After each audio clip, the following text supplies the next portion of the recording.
Forza horizon 6ന്റെ ഇപ്പോൾ പുതിയ location നമുക്ക് ലീക്ക് ആയിട്ടുണ്ട്. ജപ്പാനാണ് പുതിയ ലൊക്കേഷൻ. അതായത് ഈ ഒരു ഗെയിം ഓസ്ട്രേലിയൻ കാർ ഇമ്പോർട്ടറായ കൾട്ടൺ ക്ലാസിക് എന്ന് പറയുന്ന ഒരു കാറിന്റെ ഇൻസ്റ്റാഗ്രാം പേജിൽ ഒരു പോസ്റ്റ് വന്നു. പ്ലേ ഗ്രൗണ്ട് ഗെയിംസിന്റെ ഡെവലപ്പറായ ഒരാളിനെ ടാഗ് ചെയ്തിട്ടുള്ള ഒരു പോസ്റ്റ് ഇട്ട്. ഫോർസ ഹൊറൈസൺ ടീമിലുള്ള ഒരാളാണ് അയാൾ.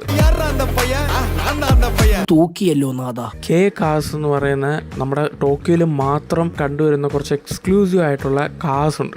ആ ഒരു കാറ് സ്കാൻ ചെയ്യുന്ന ഒരു ഫോട്ടോ ഇൻസ്റ്റഗ്രാമിൽ പോസ്റ്റ് ഇട്ടിരുന്നു. പക്ഷെ അത് പെട്ടെന്ന് തന്നെ അവർ ഡിലീറ്റ് ആക്കി. അപ്പം അതിൽ നിന്ന് നമുക്ക് എല്ലാവരും മനസ്സിലാക്കുന്നത് വെച്ച് കഴിഞ്ഞാൽ നമുക്ക് ഈ ഒരു ഗെയിം ജപ്പാനിലാണ് നടക്കുന്നത് എന്നാണ് ഇപ്പോൾ ഉള്ള റിപ്പോർട്ടുകളെല്ലാം വരുന്നത്. പിന്നീട് വിൻഡോസ് സെൻട്രൽ എന്ന് പറയുന്ന ഗെയിം അപ്ഡേറ്റ്സ് റിപ്പോർട്ട് ചെയ്യുന്ന പേജ് പറയുന്നത് വെച്ച് കഴിഞ്ഞാൽ ഇവര് ഫോർസ ഹൊറൈസൺ 6 2025 ടോക്കിയോ ഗെയിം ഷോയിൽ ഉള്ള ഒരു ഇവന്റിൽ ഫോർസ ഹൊറൈസൺ 6ന്റെ അനൗൺസ്മെന്റ് തരുമെന്നാണ് പറയുന്നത്.